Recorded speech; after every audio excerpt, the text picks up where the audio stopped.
Before Valentine's Day turned into delivery apps, social media posts, and panic buying flowers at 8 p.m., there was the 1970s, when Valentine's Day was loud, pink, handmade, slightly awkward, and unforgettable. Here are 10 Valentine's Day things every 1970s girl remembers like it was yesterday. Number 1. The classroom shoebox mailbox lineup. Each time you visit McDonald's, you can get 1 set of 4 McFavorite Clown Valentines, 3 sets to collect. Then you can give a friend a funny Valentine. 1 set of McFavorite Clown Valentines free at participating McDonald's. Walking into class that morning felt like stepping into a pink and red explosion. Every desk had a shoebox mailbox sitting on top, wrapped in construction paper, trimmed with lace doilies, and absolutely covered in glitter that would never fully come off.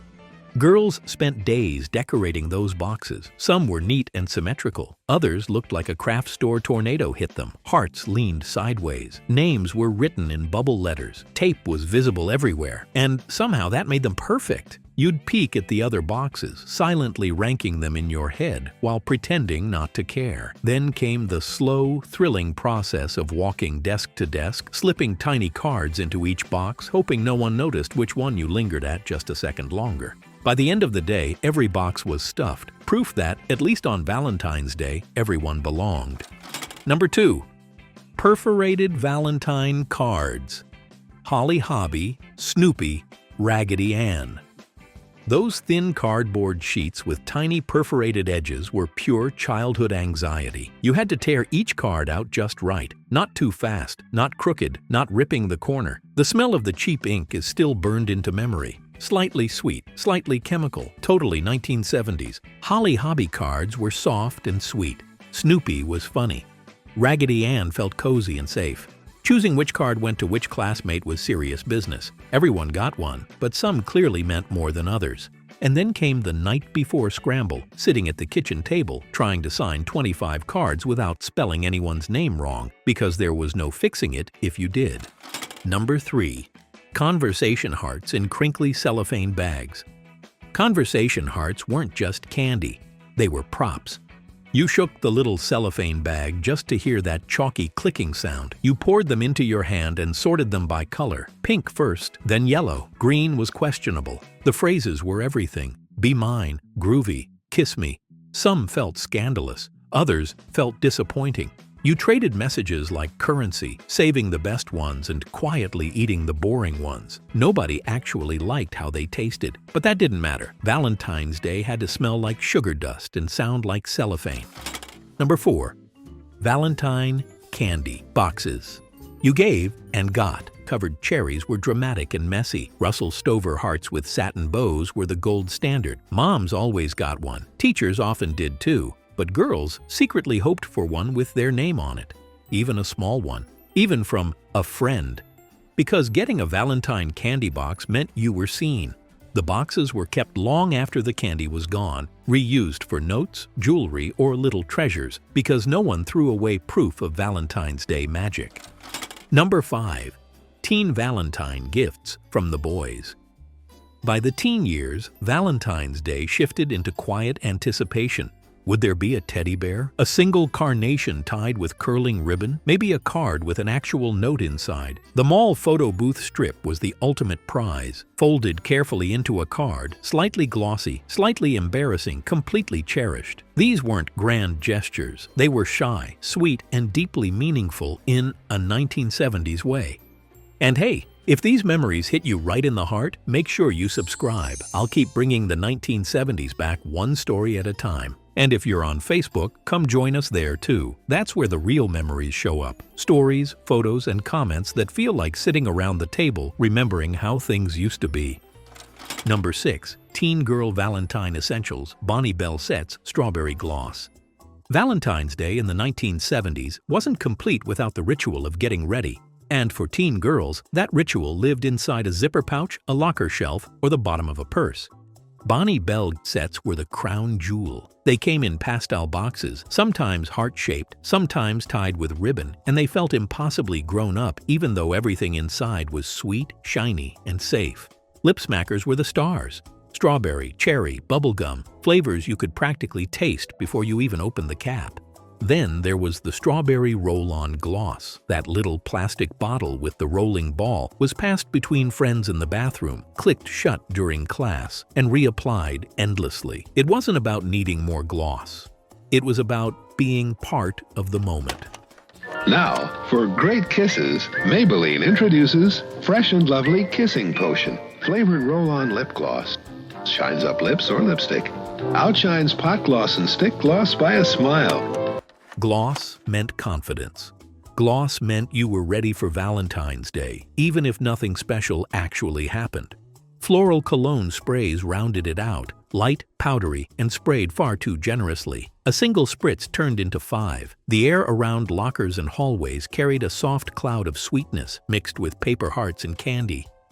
These weren't just beauty products, they were tiny signals of growing up, of wanting to be noticed without quite knowing how, of practicing adulthood in the safest, pinkest way possible.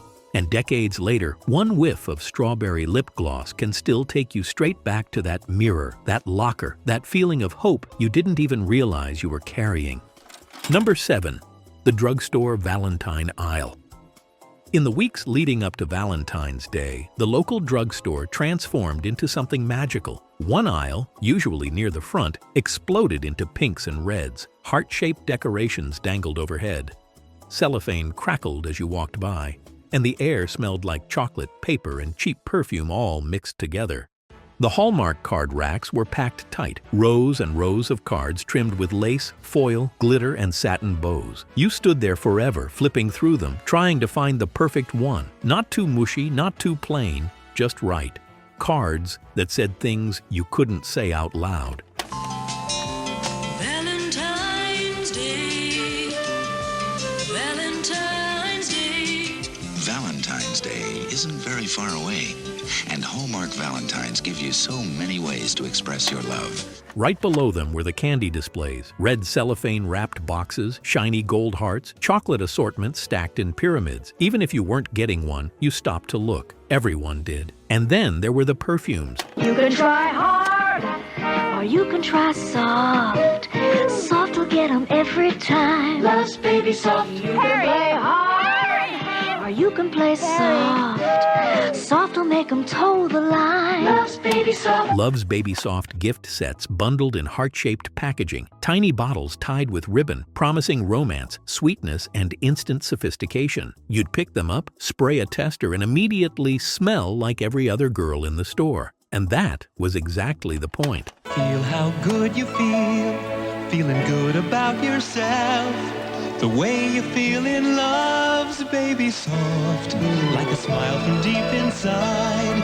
It's a feeling you can't hide. That drugstore aisle wasn't just a place to shop. It was a preview of what Valentine's Day could be. Hope, nerves, excitement, and a little bit of fantasy, all crammed onto metal shelves under fluorescent lights. Number 8. Pink and red construction paper. Crafts.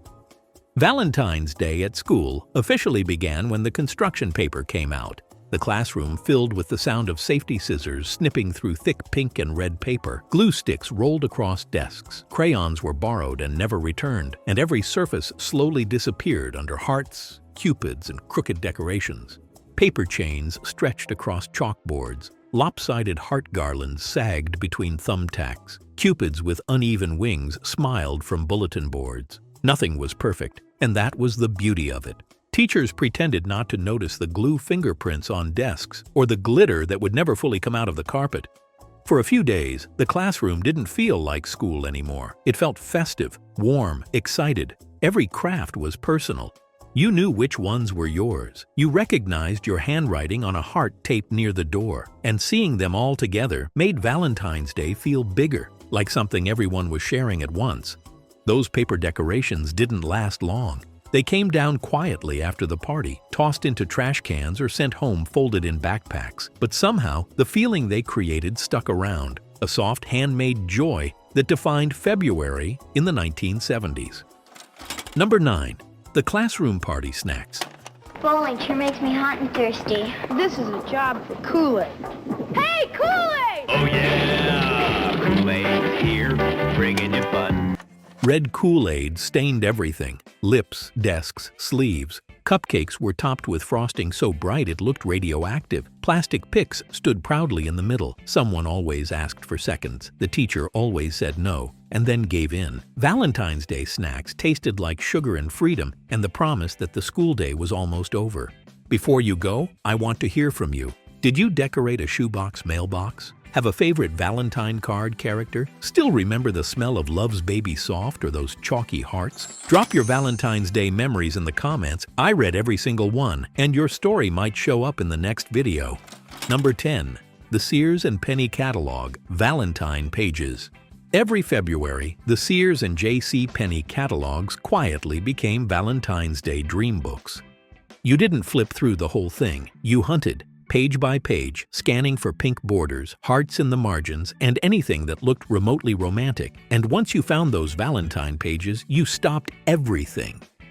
There were the pajamas first, soft pink sets with tiny hearts, ruffled collars, and matching slippers, robes that looked impossibly elegant compared to what you actually wore at home, nightgowns that made you feel grown up just looking at them.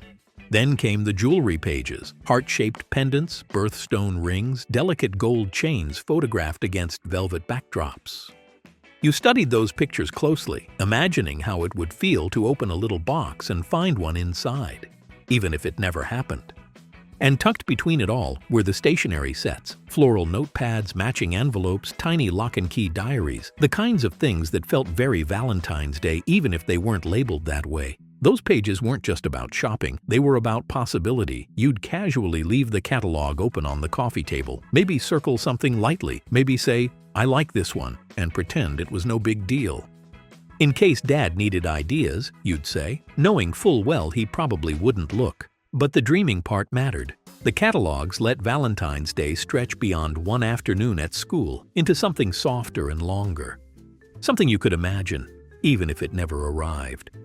Valentine's Day in the 1970s wasn't flashy or expensive, but it was heartfelt, handmade, and full of small moments that stuck with us forever.